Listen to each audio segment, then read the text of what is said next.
Lucas, capítulo 1. Lucas 1, versículo 67.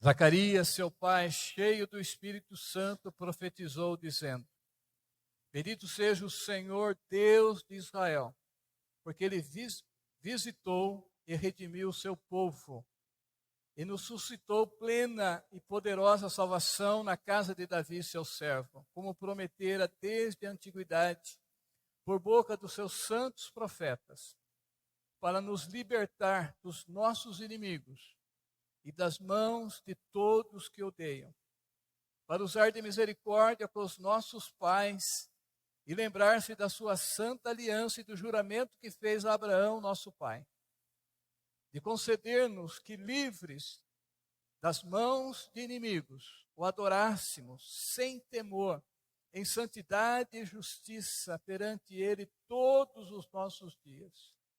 Tu, menino, serás chamado profeta do Altíssimo, porque precederá o Senhor, preparando-lhe os caminhos, para dar ao seu povo o conhecimento da salvação no redimi-los dos seus pecados. Graças à entranhável misericórdia de nosso Deus, pelo qual nos visitará o sol nascente das alturas, para alumiar os que jazem nas trevas e na sombra da morte, e dirigir os nossos pés pelo caminho da paz.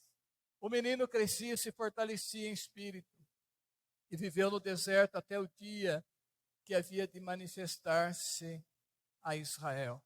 Ó Deus, nosso Pai celestial, aplica com eficácia, com poder, essa palavra bendita em nossas vidas. Ó Deus, nos alimenta, Senhor Deus, enche, Pai, o nosso coração, a nossa alma. Ó Deus, com a Tua palavra, ela vai produzir os resultados, ó Pai, o temor do Senhor, alegria. Ó Deus, uma consagração maior a Ti, Senhor. Quando Tua palavra fala ao nosso coração, há mudança em nós, ó Pai. Ó Deus, e só Teu Espírito Santo pode fazer isso. Nós pedimos a graça, ó Deus, o agir do Senhor. Pedimos em nome do Teu Filho. Amém. Irmão, esse texto é chamado de Cântico de Zacarias. No Evangelho de Lucas, nós temos 4 cânticos. O primeiro, o cântico de Maria. O segundo, esse que lemos, o cântico de Zacarias. Tem o cântico dos anjos e o cântico de Simeão. Todos eles falando do Natal. Quer dizer, do nascimento de Jesus. Os 4 cânticos no Evangelho de Lucas falando sobre o Natal. Irmãos, por aí nós vemos que nós também devemos celebrar o Natal.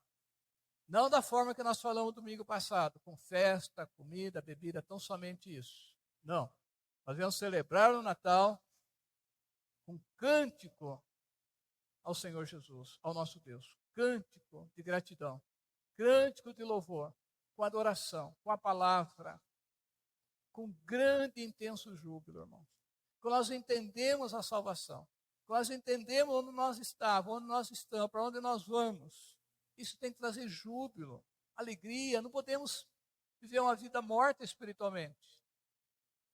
Podemos apenas ser crente de banco, de igreja, como dizem.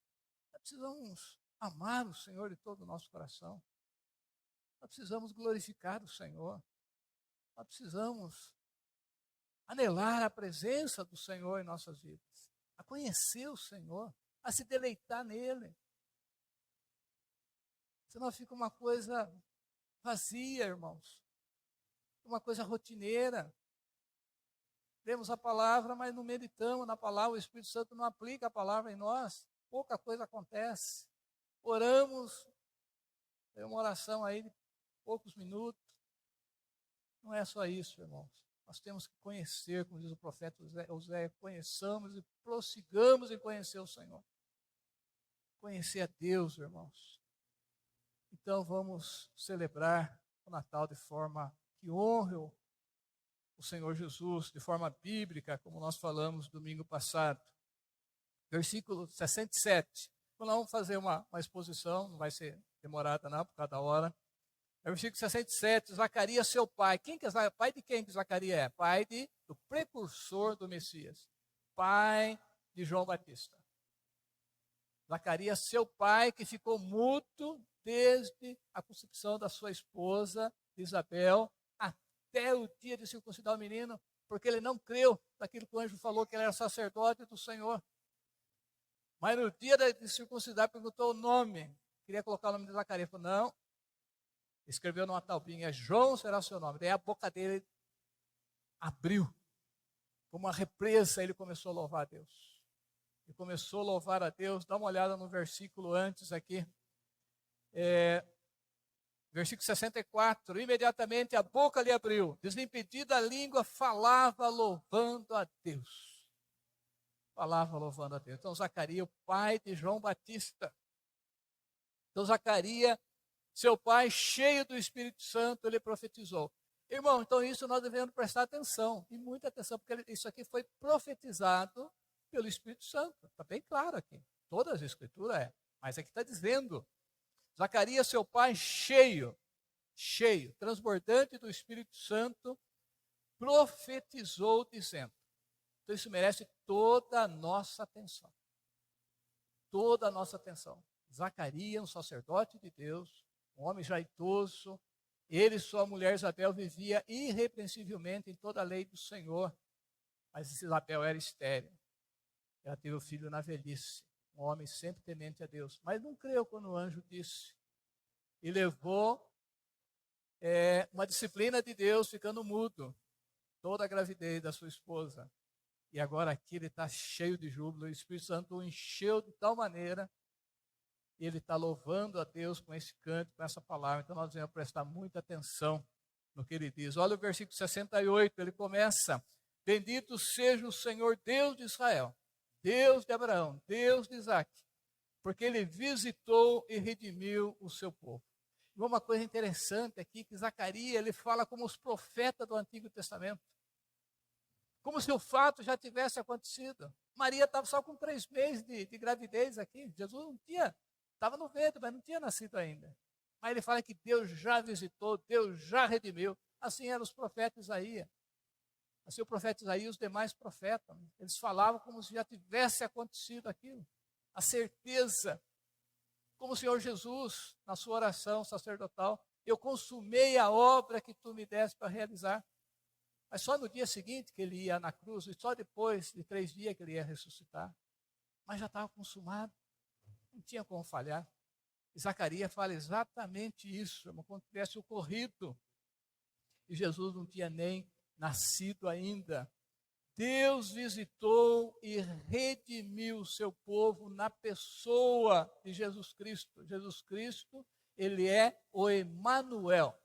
Jesus Cristo é o Deus conosco. Emanuel significa Deus conosco.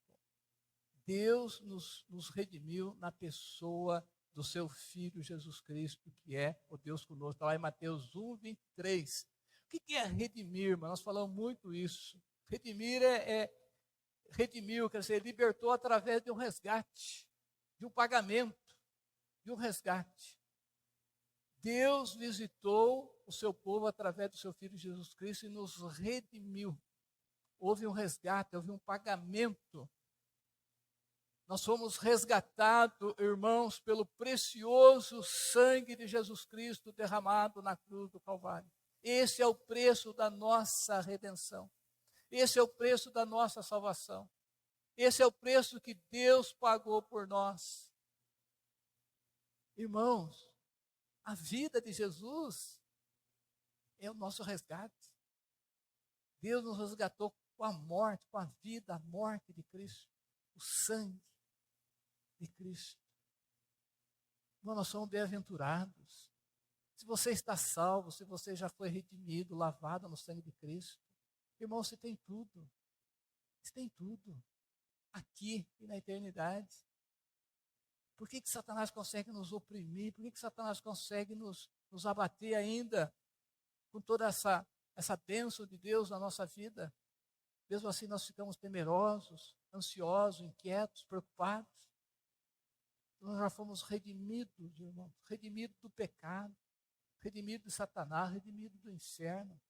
Nós somos comprados para Deus, pertencemos ao Senhor. Se você nasceu de novo, se você teve um encontro com Cristo, essa é a sua situação, é a nossa situação. Olha o versículo 69. E nos suscitou, Deus visitou, nos redimiu e nos suscitou, Ele preparou, né? Ele suscitou uma plena e poderosa salvação na casa de Davi, seu servo. Eu sempre gostei dessa palavra. Plena e poderosa salvação. Plena e poderosa salvação. Deus suscitou uma plena e poderosa salvação. Uma plena e poderosa.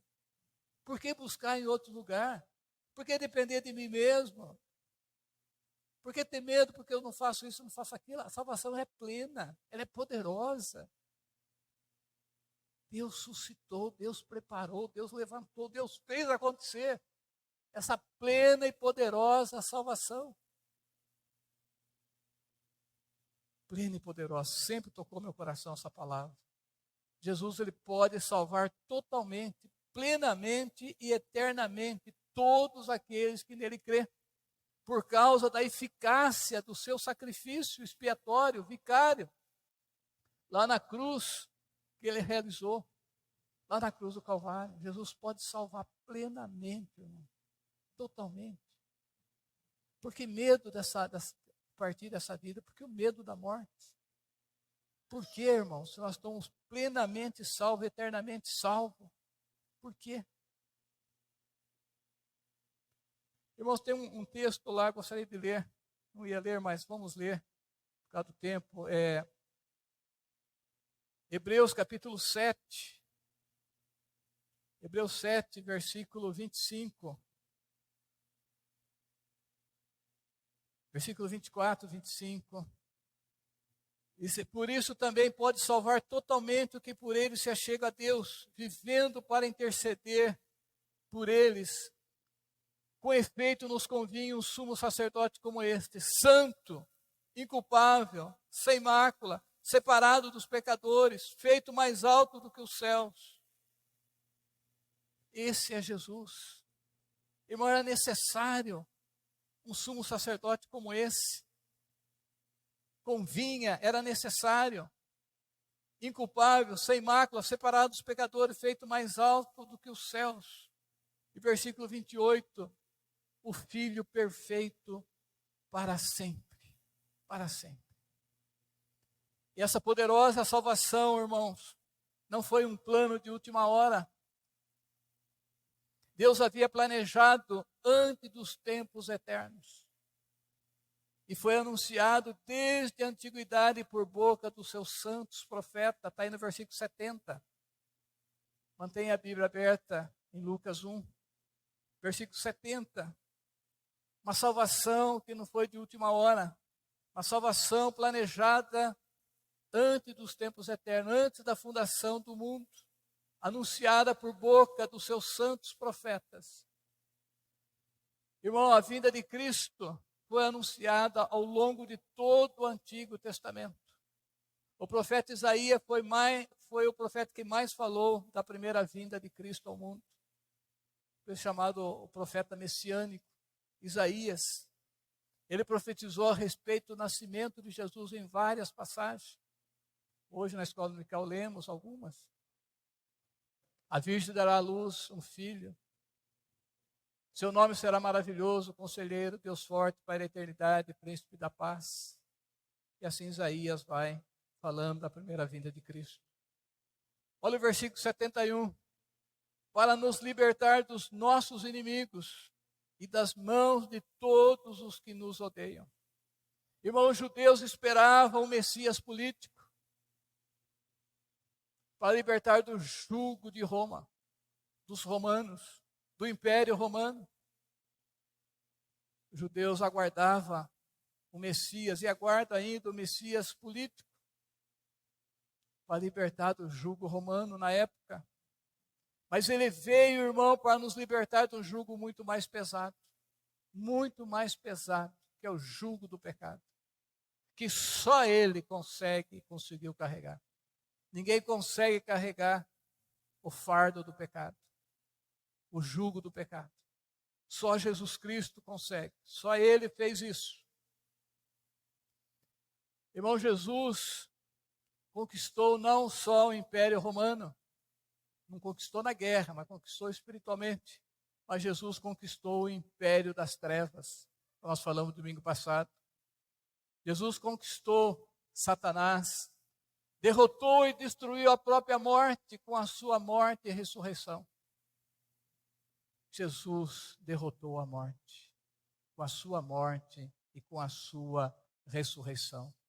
Irmãos, quer inimigo mais terrível do que estes? Pecado, morte, trevas, inferno, Satanás. Para isso que Jesus veio, isso é Natal. Jesus veio para nos libertar disso. Pensa uma pessoa presa em tudo isso. Trevas, pecado, morte, inferno, lago de fogo. Olha o versículo 74, 75. De conceder-nos que livres da mãos de inimigos, o adorássemos sem temor, em santidade e justiça perante Ele todos os nossos dias. Mas que versículo bendito é esse? Vou dizer que é o versículo mais lindo da Bíblia, porque isso não tem isso. A Bíblia toda é maravilhosa. Mas que versículo? Nós somos libertos do poder do pecado, irmãos, do poder de Satanás, para que nós pudéssemos adorar o nosso glorioso Deus sem temor, sem medo, em santidade e justiça, todos os dias da nossa vida. Você faz isso? Você adora o Senhor em santidade e justiça todos os dias da tua vida? Você foi liberto para isso? Ou você foi liberto para quê? Está aqui o texto. De conceder-nos que livres das mãos de inimigos, o adorássemos. O adorássemos. Hoje em dia a adoração a Deus é tão pequena, né? Parece que perdemos isso. O adorássemos sem temor, em santidade e justiça perante Ele todos os nossos dias. Que alegria, irmãos. Que júbilo, que bem-aventurança. Nós somos libertos de todos os inimigos para adorar o nosso Deus sem medo, em santidade e justiça. Irmãos, só a obra redentora de Cristo provê para o seu povo essa santidade e essa justiça. Sem Cristo ninguém consegue adorar a Deus. Jamais, nunca. Nunca uma pessoa consegue adorar a Deus sem Cristo. Ele não tem o que Deus quer, santidade e justiça. Ele não tem. Não tem adoração a Deus fora de Cristo, irmãos. Não tem. Não existe. Não existe. É adoração falsa. Só tem adoração a Deus através do seu Filho. Nós temos que entender e pregar isso. Não tem adoração a Deus fora de Jesus Cristo. Ele que provê para nós a santidade e a justiça. Ele é a propiciação pelos nossos pecados. Aquilo que Deus exige do pecador, Cristo dá para nós. Ah, como que o povo está enganado, está em trevas. Como nós falamos domingo passado. Que cegueira. Pensa que estão servindo a Deus. Pensa que estão adorando a Deus. Sem Cristo é impossível. E não é só falar, é ter Cristo, é ser de Cristo, é pertencer a Cristo. É ser um com Cristo. Não tem como adorar o Senhor, irmãos, sem Jesus Cristo como mediador. Não tem. Não tem. Esse texto aqui é maravilhoso demais.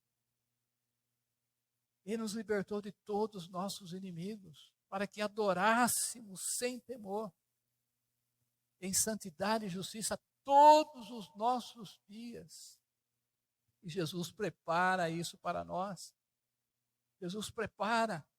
Deus fala através do profeta Jeremias. Deus faz, através de Jeremias, uma pergunta retórica. Quem de si mesmo ousaria aproximar-se de mim? Quem? Se é retórica, porque é ninguém.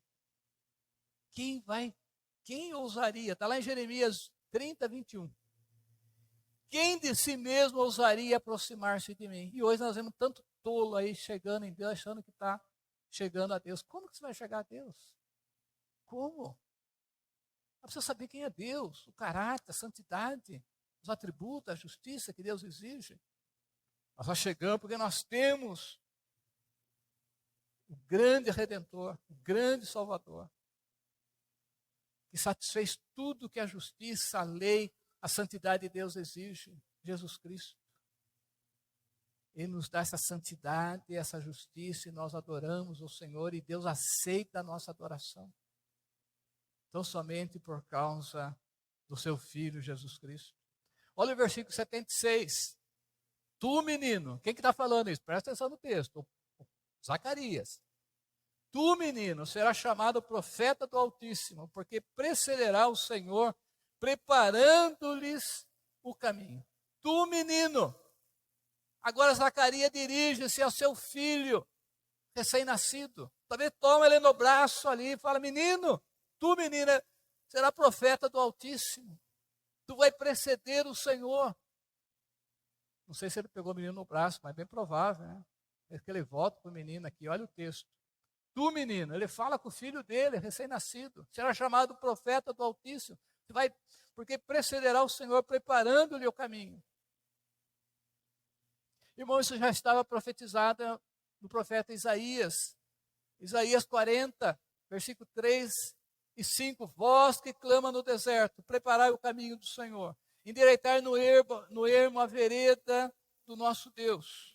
E o cumprimento dessa profecia, irmãos, está aqui ó, em Lucas 3. Dá uma olhadinha sem sair do 1 aí. Lucas 3, versículo 2 em diante. Sendo o sumo sacerdote, naquela época, né, Anás, Caifás, veio a palavra de Deus a João, filho de Zacarias, no deserto. Aqui João já tinha crescido. Ele percorreu toda a circunvizinhança do Jordão, pregando o batismo de arrependimento para a remissão de pecados, conforme está escrito no livro do profeta Isaías. Voz do que clama no deserto, preparai o caminho do Senhor, endireitar as suas veredas, todo vale será aterrado e nivelado todo montes e outeiros. Os caminhos tortuosos serão retificados, os cabrosos aplanados, e toda a carne verá a salvação do Senhor. O que quer dizer isso, irmão? Quer dizer, quando Jesus veio, tudo vai se ajeitando, irmãos. Tudo vai se voltando. Está aqui eu e Gabriel, que tiveram uma vida bem perdida, entendeu? Vai deixando tudo aquilo, vai endireitando as veredas, vai nivelando, vai aplanando, vai aterrando os vales, vai aplanando os montes. O Evangelho chega, o Espírito Santo age, vem a conversão do pecador, vai deixando a prostituição, vai deixando as drogas, vai deixando a bebida alcoólica, vai deixando os vícios, e o caminho vai sendo aplanado, e a palavra de Deus sendo pregada. O Evangelho transformando vida e o Espírito Santo agindo. É isso que é. Esses caminhos escabrosos, esses caminhos tortuosos, são a vida das pessoas. E João Batista ia pregando. E o Espírito Santo ia agindo. E Jesus logo veio em seguida e continuou essa obra maravilhosa, irmãos. Então Zacarias está falando para o filho dele, você vai fazer isso, você vai preceder o Senhor. Irmão, esta é a missão de João Batista. Esta é a nossa missão também, chamar o povo ao arrependimento, à mudança de vida. Tem que mudar de vida, tem que deixar as coisas pecaminosas. Converta-se dos maus caminhos. Se meu povo que chama pelo meu nome se humilhar e se converter dos seus maus caminhos. É isso que o Evangelho faz, é isso que o Espírito Santo faz, é isso que nós temos que pregar. Chamar o povo ao arrependimento, conduzi-lo ele, como João Batista, a Cristo, a Jesus. Versículo 77, para dar ao seu povo, Lucas 1, 77, conhecimento da salvação no redimi-los dos seus pecados. Então o povo precisa de conhecimento. conhecimento dessa tremenda, gloriosa, plena, cabal salvação. Versículo 78. Olha, irmãos, esse versículo. Graças à entranhável misericórdia do nosso Deus, pelo qual nos visitará o sol nascente das alturas.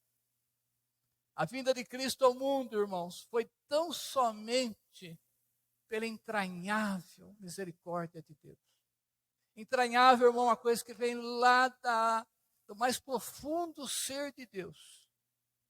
Da entranhável misericórdia, de um amor que não dá para descrever, de tal maneira Deus amou o mundo.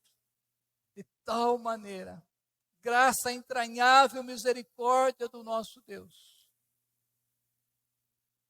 Só o Espírito Santo para dar isso para Zacarias, fazer Zacarias dizer uma palavra tão bendita como essa. Graça, misericórdia do nosso Deus, pelo qual nos visitará o sol nascente das alturas. Misericórdia de Deus, irmão, graça do amor insondável, eterno, transbordante do coração do nosso maravilhoso Deus. Irmão, pensa nisso, irmãos. A vinda de Cristo é tão somente pela entranhável graça, misericórdia, amor, transbordante, profundo, insondável de Deus para com as nossas vidas. Deus não precisa fazer nada disso por nós. Nós não merecemos nada disso. Mas Ele fez, veio lá das entranhas de Deus.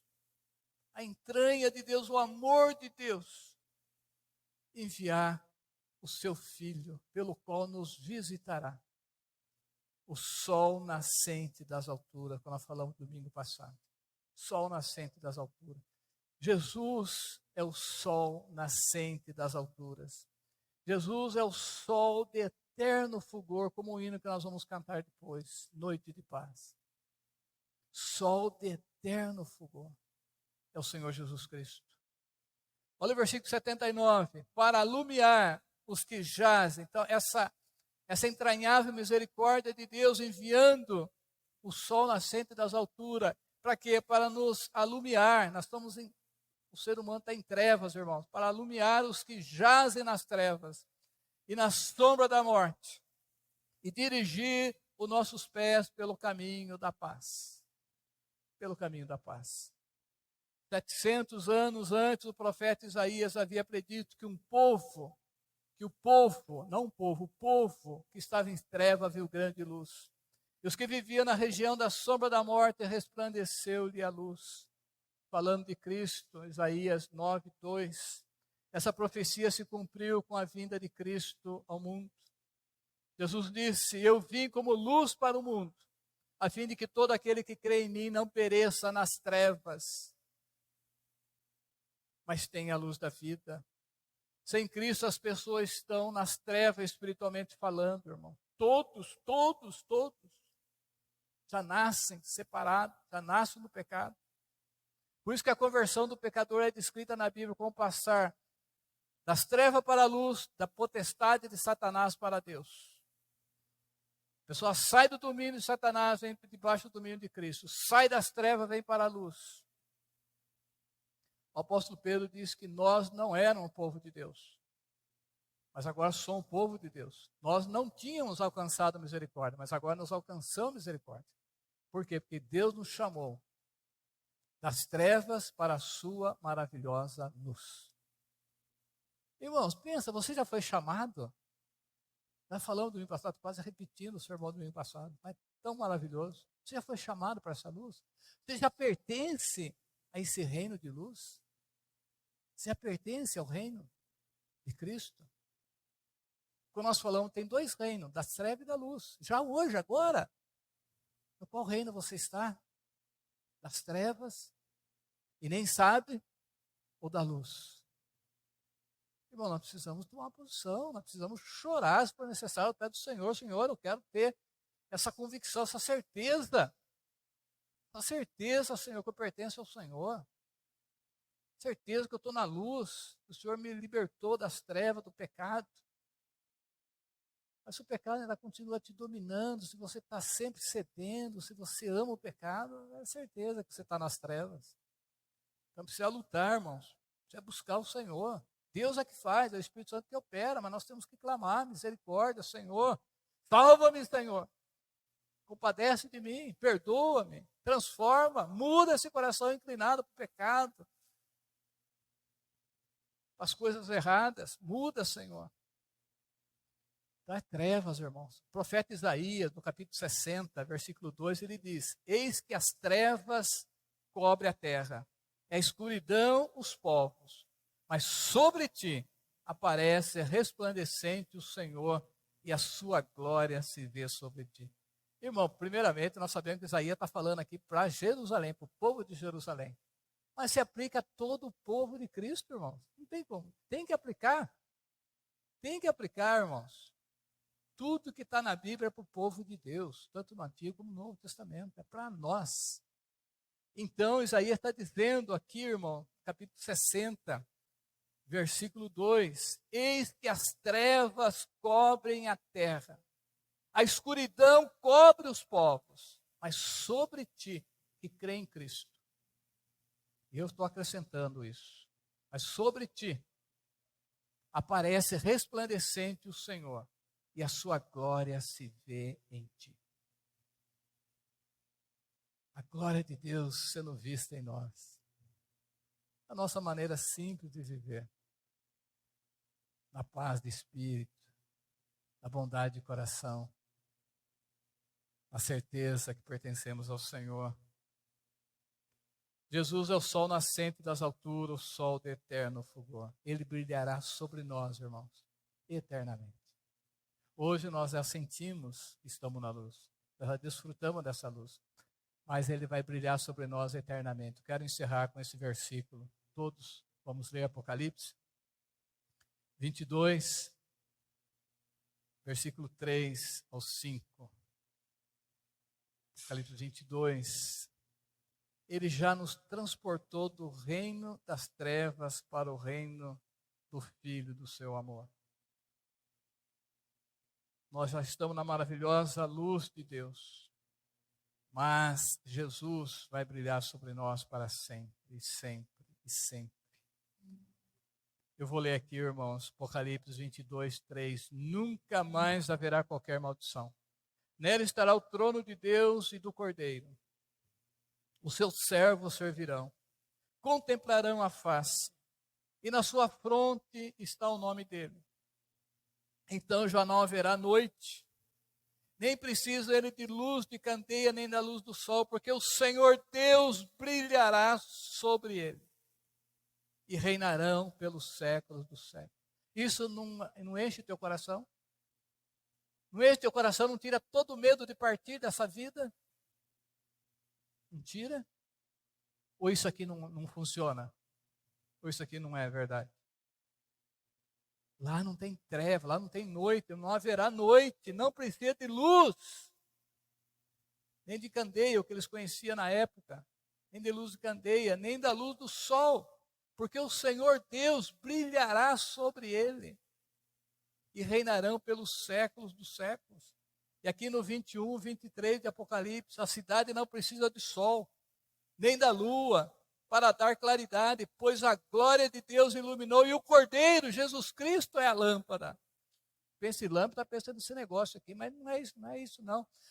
A pessoa de Deus, o ser de Deus, o ser de Jesus, ilumina o universo todo. Não precisa de sol, o sol é a criação de Deus, não precisa de lua, não precisa de estrela. Ele brilha, ele brilha.